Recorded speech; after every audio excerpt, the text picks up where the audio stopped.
guys, good morning. Tapos na natin dito ngayon tumakbo ng 8 kilometers lang mga tops. Sa Ayala Makati tayo. Morning sa inyo lahat. So, inanyayahan ko ulit kayo every Sunday dito sa Ayala Makati. Kalambre. Tumakbo kayo rito, libre light. Tubig. Paris with. Basta lang kayo dito. Kung gustong pumayat, gustong gumawa po.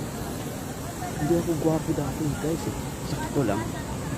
Pero sinali ako ng boss ko dati na Japanese, Mr.